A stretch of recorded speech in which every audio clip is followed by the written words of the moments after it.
முன்னாள் அமைச்சர் திரு கே.ஏ. செங்கோட்டையனை சந்தித்த பிறகு துக்ளக் ரமேஷ் தற்போது செய்தியாளர்களை சந்தித்து வருகிறார். அந்த காட்சிகளை நாம் பார்க்கலாம்.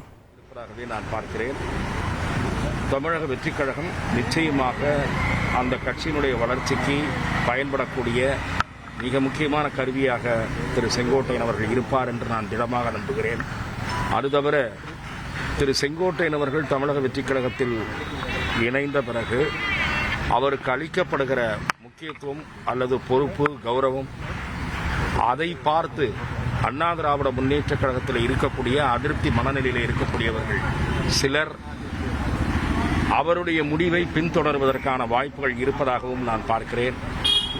இன்றைக்கு தமிழக வெற்றிக் கழகம் என்பது திராவிட முன்னேற்றக் கழகத்திற்கு போட்டியாக தேர்தல் களத்தில் சொல்லப்போனால் பிரதான போட்டியாளராக அண்ணா திராவிட முன்னேற்றக் கழகத்திற்கு சமமான வலிமையோடு திகழ்கிற ஒரு அரசியல் சக்தியாக இருக்கிறது.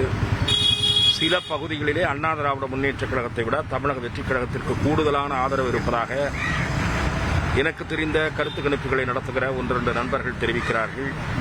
ஆகவே அதேபோல சமீப காலமாக திரு விஜய் அவர்கள் புரட்சித் தலைவர் எம்ஜிஆர் அவர்களுடைய புகழையும் உச்சரிப்பதற்கு, அந்த புகழையும் பேசுவதற்கு தொடங்கியிருக்கிறார். அதன் மூலம் அதிமுகவிலே இருக்கக்கூடிய தொண்டர்கள், அடிமட்டத்தில் இருப்பவர்கள், அதேபோல அதிருப்தியிலே இருக்கக்கூடிய புள்ளிகள், இவர்களுடைய பார்வையும் விஜய் பக்கம் திரும்பும். மேலும் சிலர் அடுத்தடுத்த நாட்களில் இணையக்கூடிய வாய்ப்புகளும் இருக்கும் என்று நான் நினைக்கிறேன். செங்கோட்டையனை நீங்க நேரடியாக பார்த்து பேசிருக்கீங்க, என்ன சொல்றாங்க? திரு செங்கோட்டையன் அவர்கள் அண்ணா திராவிட முன்னேற்றக் கழகத்தில் இருக்கக்கூடிய விரும்பத்தகாத சூழ்நிலை குறித்து என்னிடம் தெரிவித்தார். இப்போ இன்னொன்று அவர் ஒரு ரொம்ப 50 வருஷம் 53 வருஷம் கட்சி ஆரம்பிக்கிறதுலேருந்தே போயிட்டு இருக்கிறவருக்கு ஒரு நெருடல் இருக்காது. இல்லை, அந்த நெருடல் என்பது நேர் எதிர்நிலையிலே இருக்கக்கூடிய ஒரு கட்சியிலே போய் சேர்ந்தால் அந்த நெருடல் ஏற்படுவது இயற்கை. ஒரு உதாரணத்துக்கு சொல்லுவதானால், அதிமுக என்பது திராவிட முன்னேற்றக் கழகத்தை எதிர்த்து அதனுடைய பாதையை எதிர்த்து தொடங்கப்பட்ட இயக்கம். அந்த இயக்கத்தில் சேர்கிற முடிவை எடுத்தால் நீங்கள் சொல்லுகிற நெருடல் என்பது ஏற்படும். தாவேகா என்பது திராவிட முன்னேற்றக் கழகத்தை கூர்மையாக எதிர்க்கக்கூடிய மற்றொரு இயக்கம். அதிலே இணைவதிலே எந்த நெருடலும் கிடையாது.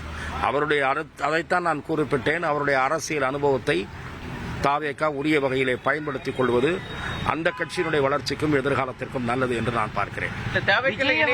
சந்திக்க திட்டமிட்டிருக்கதா சொல்லி கேள்விப்பட்டோம். அது எந்த அளவுக்கு உண்மை? செங்கோட்டையன் சந்திக்கிறார், அநேகமாக வந்திக்கக்கூடிய வாய்ப்பு இருப்பதாகத்தான் அவருக்கு நெருக்கமான நண்பர்கள் என்னிடத்தில் தெரிவிக்கிறார்கள். பொதுவாக நான் இப்போது இருக்கக்கூடிய அரசியல் சூழ்நிலை குறித்து சில கருத்துக்களை, என்னுடைய கருத்துக்களை நான் அவரிடத்தில் தெரிவித்தேன்.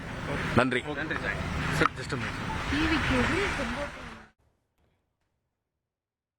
சென்னை ஆழ்வார்பேட்டையில் முன்னாள் அமைச்சர் திரு கே.ஏ. செங்கோட்டையனை சந்தித்த பிறகு பத்திரிகையாளர் ரமேஷ் செய்தியாளர்களை சந்தித்து விளக்கம் அளித்தார்.